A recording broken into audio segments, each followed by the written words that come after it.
Tekanan terhadap anak. Karena kan anak ini kalau kita menangani sebuah perkara tentang anak kan kita harus paham tentang anak juga. Betul. Tidak sama dengan orang dewasa dalam perlakuannya. Karena contohnya kalau kita bertanya terhadap anak kan tidak bisa kita bertanya seperti kepada orang dewasa. Karena kita harus memperhatikan juga psikologis pikirannya dan hatinya. Kalau kita bertanya seperti itu bisa depresi.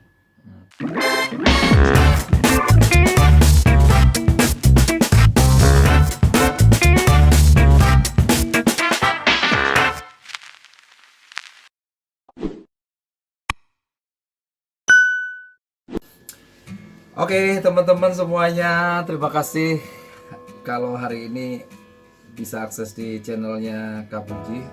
Selamat datang di YouTube-nya Kak Puji. Hari ini spesial, kita ngobrol-ngobrolnya beda. Kalau biasanya saya ngomongin pendidikan, ngomongin tentang bagaimana trik-trik untuk membuat peraga, papet dan lain sebagainya. Hari ini spesial karena kita mau ngomongin tentang hukum dan masih ada hubungannya dengan anak-anak, karena anak-anak juga di mata hukum juga ada hak dan mungkin ada sesuatu yang harus kita perjuangkan juga. Kita ngobrol-ngobrol dengan seorang lawyer yang masih muda, cerdas, dan dia Bro Medi. Iya. Oke, apa kabar Bro? Baik Kak Puji, makasih sudah diundang di channelnya Kak Puji untuk membahas tentang anak dari sisi aspek hukumnya. Ya, jadi sebenarnya udah lama ya kita pengen ngobrol-ngobrol ya, tapi bener-bener sibuk banget karena kayaknya keluar kota terus ya. Iya, banyak keluar kota, banyak kegiatan-kegiatan yang jadi susah ketemunya dan karena kondisi pandemi juga. Iya ya. Tapi pandemi itu secara aktivitas? Ya, kalau dalam kondisi pandemi proses persidangan masih tetap berjalan seperti biasa, tetapi dengan prokes yang ketat ya. Kalau dia berkaitan dengan perkara pidana,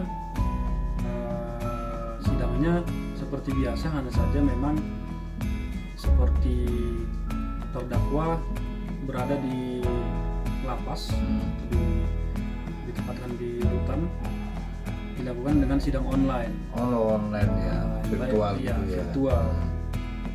Oke.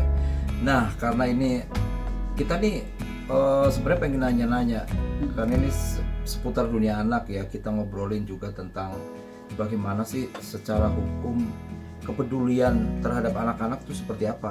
Ada nggak sih hak-hak hukum apa segala macam? Kalau kita lihat dari sisi aspek anak ya Kak Puji kan concern membahas tentang kehidupan anak. Anak ini kalau kita lihat kan aset ya, aset untuk masa depan. Betul. Nah, sebelum sampai kepada konteks hukum, tapi kita lihat juga dari aspek pertumbuhan dan psikologisnya. Kalau aspek pertumbuhan dan psikologisnya ini akan berdampak nanti kepada hak-hak hukumnya. Kalau pertumbuhannya dilakukan dengan pemeliharaan anak ini dilakukan dengan baik, pasti konteks-konteks permasalahan hukum nantinya akan jarang terjadi terhadap anak. Tapi kalau anak ini tidak berada dalam pertumbuhan atau pemeliharaan yang baik, tentu bisa terjadi di kemudian hari permasalahan hukum yang terjadi terhadap anak. Jadi artinya dari sejak dini anak ini harus dididik untuk memiliki karakter dan terhindar nanti di masa depan berkaitan dengan hak-hak hukumnya. Ya, jadi kembali lagi karena ini anak, berarti bagaimana sebenarnya langkah awal dulu ya, sebelum anak mungkin kena masalah-masalah hukum. Iya. Jadi harus ada siapa nih bertanggung jawab secara perlindungan gitu ya. Iya, langkah preventif bisa dari orang tua, bisa dari lingkungan, guru, bahkan dari negara ya. Negara juga harus menghadirkan lembaga-lembaga yang concern untuk perlindungan anak. Memang sudah ada Komnas perlindungan anak, tetapi kan ini tidak cukup untuk menjangkau anak-anak di seluruh Nusantara kan begitu. Iya. Apalagi ya namanya anak kan harusnya memang masih dalam kendali orang-orang yang konsen harusnya. Iya. Kan? Jadi dalam konteks hukum ya, dalam hal terjadi bukan hanya dalam konteks pertemuan anak maupun psikologis anak, misalnya ada psikolog terhadap anak, tapi dalam konteks hukum juga. Baik penegak hukum maupun lembaga-lembaga tertentu itu memang dia harus memiliki keahlian dan tersertifikasi dalam penanganan anak. Jadi dia harus memiliki kemampuan tertentu untuk menangani anak. Tapi dalam konteks hukum itu berarti ada yang bertanggung jawab itu. Ada untuk dari mulai penegak hukumnya ya. Bahkan untuk pengacara pun dia diberikan pelatihan untuk penanganan terhadap permasalahan anak. Anak istilahnya ABH. Anak berhadapan dengan hukum. Baik itu kepolisian ada unit PPA namanya, perlindungan perempuan dan anak. Baik di instansi kejaksaan juga harus memiliki sertifikasi kekhususan terhadap permasalahan anak. Baik juga di lingkup peradilan, di pengadilan. Jadi kayak ada lawyer khusus apa tetap lawyer itu, tapi mungkin ada pelatihan lagi gitu. Iya, dia tetap pengacara tapi dia sudah mempunyai kekhususan untuk penanganan terhadap anak. Karena kan anak ini kalau kita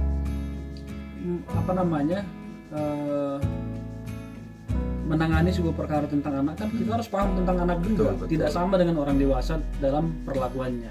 Betul, karena memang ada ini tersendiri ya. Tersendiri untuk tidak anak. bisa gegabah juga ya. Iya. Ada pelatihannya. Karena contohnya kalau kita bertanya terhadap anak kan tidak bisa kita bertanya seperti kepada orang dewasa. Karena kita harus memperhatikan juga psikologis pikirannya dan hatinya. Kalau kita bertanya seperti itu bisa depresi.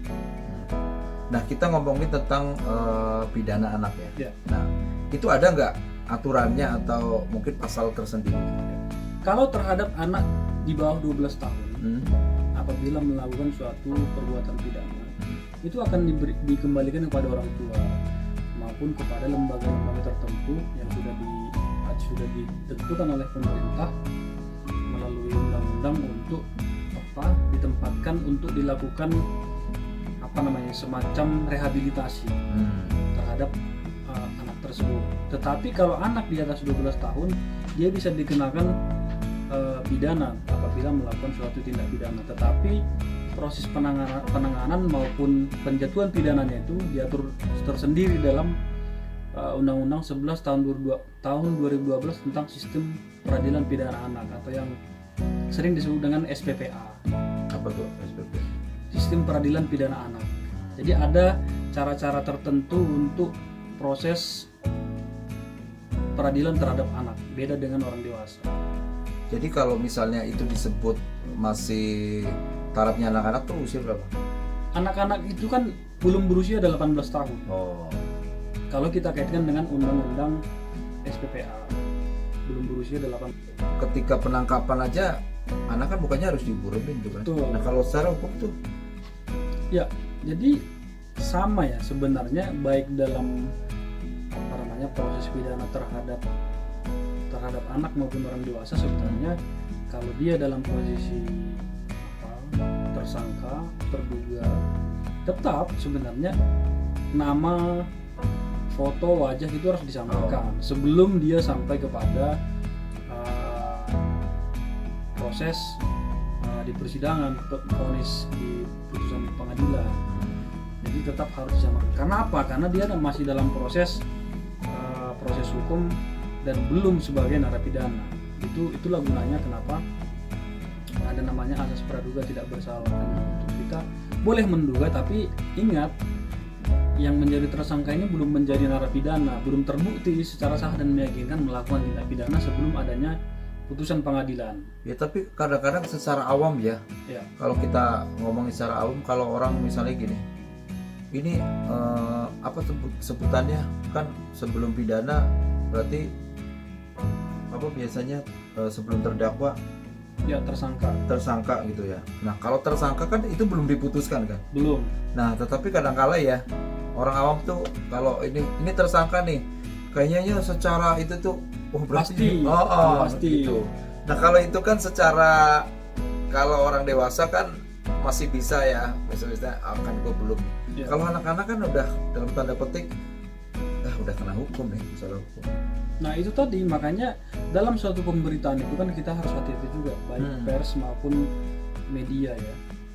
kalau kita berkaitan dengan anak harus hati-hati, tidak menyebutkan apa namanya identitas anak, inisial boleh, foto jangan sampai, bahkan orang tuanya pun sebenarnya harus inisial. Karena apa? Karena anak ini kan masih dalam titik interaksi dengan teman-temannya.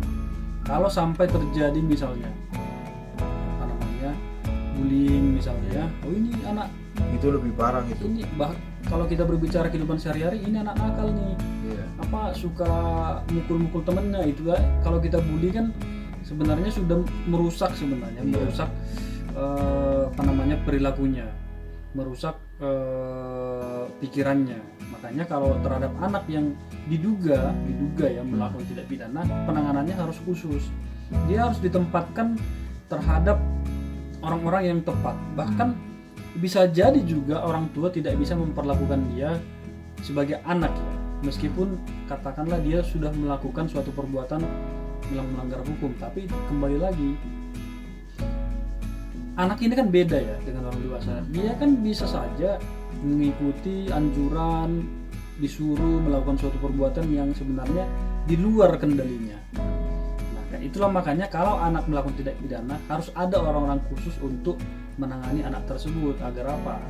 Agar nanti pun kalau misalnya terbukti melakukan tindak pidana, anak ini kan harus dipulihkan. Karena apa? Masa depannya masih panjang. Itulah gunanya kehadiran setiap penegak hukum, mulai dari kepolisian, kejaksaan, hakim, pengacara, itu harus concern hati-hati untuk menangani perkara anak. Iya, karena begini ya, kalau anak-anak itu kan, kalau misalnya orang menyatakan bahwa ini tersangka gitu, nggak usah ngomong tersangka deh. Ketika polisi datang ke rumah, tiba-tiba anak ini hanya di interview aja. Iya. Ketika dia ke teman-temannya akhirnya membuli, itu sebenarnya udah menjadi hukuman itu. Iya, sudah menjadi penghukuman bagi orang yang belum tentu melakukan perbuatan itu. Dan itu kalau di anak-anak mungkin lebih parah tuh ketimbang nanti.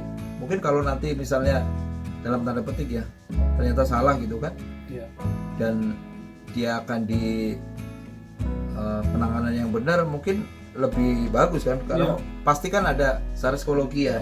Karena nanti akan membekas di hati dan pikirannya mengenai apa namanya perbuatan-perbuatan yang dapat merusak masa depannya. Misalnya dia disebutkan bahwa ini apa namanya, bahkan kalau dia pelaku sekalipun jangan sampai dia merasa disudutkan. Karena apa? Karena masih anak-anak. Ketika dia sudah dewasa, dan mungkin dari sisi psikologisnya akan mengalami depresi nanti pada saat dewasa. Karena apa? Karena pada saat kecil ini kan akan terbawa terniang terus ke masa depan.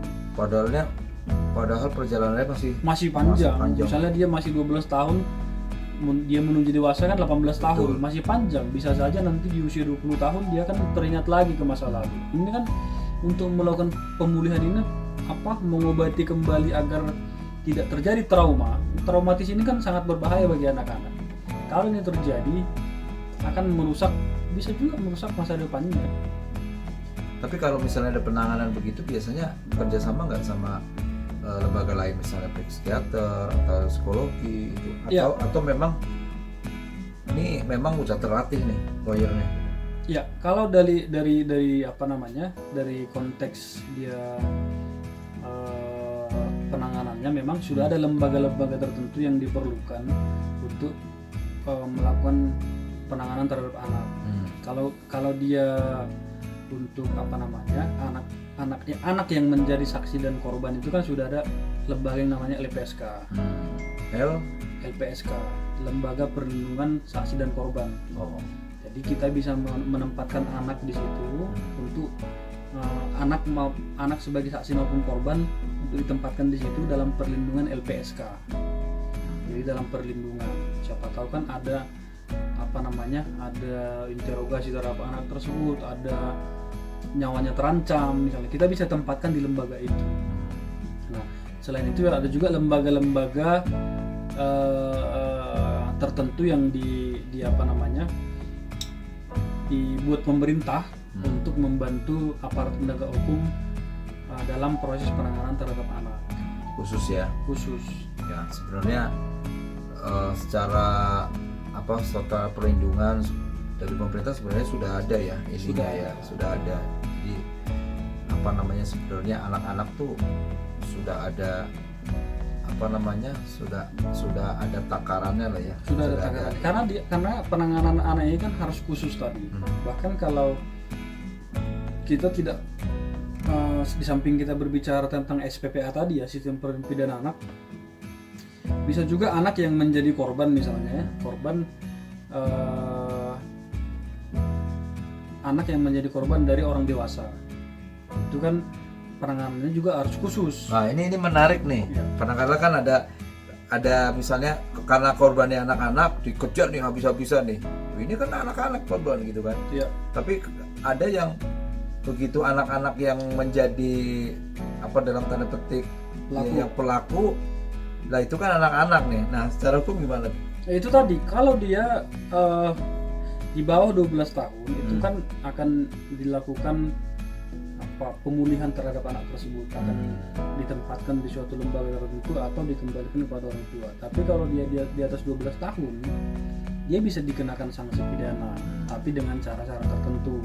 Tapi harus kita ingat juga kalau dalam sistem peradilan pidana anak kan ada upaya namanya restoratif justice. Itu pemulihan kepada keadaan semula. Itu memang harus dengan persetujuan pelaku dan korban. Jadi dikembalikan kepada keadaan semula. Kenapa? Landasannya kan jelas. Anak ini kan sama-sama anak nih, dia masih punya masa depan. Ya sudah di sinilah saatnya untuk melakukan pemulihan kepada keadaan semula dengan persetujuan antara kedua belah pihak ini.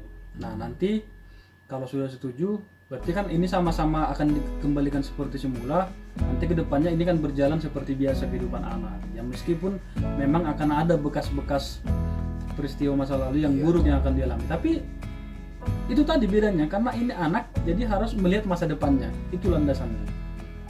Nah, tapi kalau kita melihat tadi anak sebagai korban, nah kita lihat pemerintah kan sudah menganggap bahwa anak sebagai korban ini kan, misalnya kalau kita pernah lihat pencabulan terhadap anak itu kan masuk dalam kategori